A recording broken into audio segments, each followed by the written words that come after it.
मागच्या काळामध्ये आपण एक प्रश्न पाहिला होता करंट अफेअरचा की भारतातील पहिलं सौर गाव कोणतं आहे, सौर ग्राम कोणतं आहे, आणि त्या प्रश्नाचं उत्तर होतं मोढेरा गाव, जे गुजरातमध्ये होतं. आता नवीन एक प्रश्न आलेला त्याच्या संबंधित की पहा, राजा खासा, लक्षात घ्या कोणतं गाव, राजा खासा हे या गावाला पहिले सौर मॉडेल गाव म्हणून घोषित करण्यात आलेले आहे. पहिले सौर मॉडेल गाव म्हणून घोषित करण्यात आलेलं आहे. आणि हे गाव कोणत्या राज्यात आहे, म्हणजे लक्षात घ्या इथे शब्द काय, सौर मॉडेल गाव.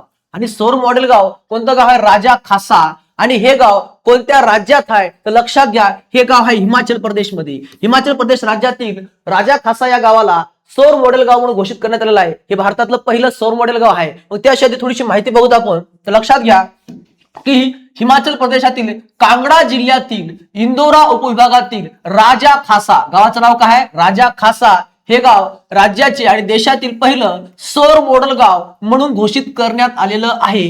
हे गाव पंतप्रधान सूर्यघर मोफत बिजली योजनेअंतर्गत निवडलं गेलेलं असून, कोणी निवडलंय, प्रधानमंत्री सूर्यघर मोफत बिजली योजनेअंतर्गत निवडला गेलेला आहे. इथे 100% घरगुती सौर विद्युतीकरण आणि शाश्वत ऊर्जेवर भर देण्यात आलेला आहे. लक्षात घ्या राज्य कोणतं आहे, हिमाचल प्रदेश, जिल्हा कांगडा, वैशिष्ट्ये, शाळा, आरोग्य केंद्र, पंचायत कार्यालय यासारख्या सर्व सार्वजनिक संस्थांचं सौर ऊर्जेमध्ये रूपांतर करण्यात आलेलं आहे. म्हणून हे भारतातील पहिलं सौर मॉडेल गाव घोषित करण्यात आलेलं आहे, त्याचं नाव आहे राजा खासा. आणि जर तुम्हाला प्रश्न आला परीक्षेला की भारतातलं पहिलं सौर गाव कोणतं आहे, तर मोढेरा गुजरात मधलं, आणि सौर मॉडेल गाव कोणतं आहे तर राजा खासा, दोन्हीतला फरक लक्षात ठेवा. हा प्रश्न 100% परीक्षेला येऊ शकतो. त्यामुळं माहिती कशी वाटली कमेंटमध्ये नक्की सांगत चला. आणि अशाच माहितीसाठी नवीन असतं चॅनल सबस्क्राईब करून ठेवा. तोपर्यंत धन्यवाद.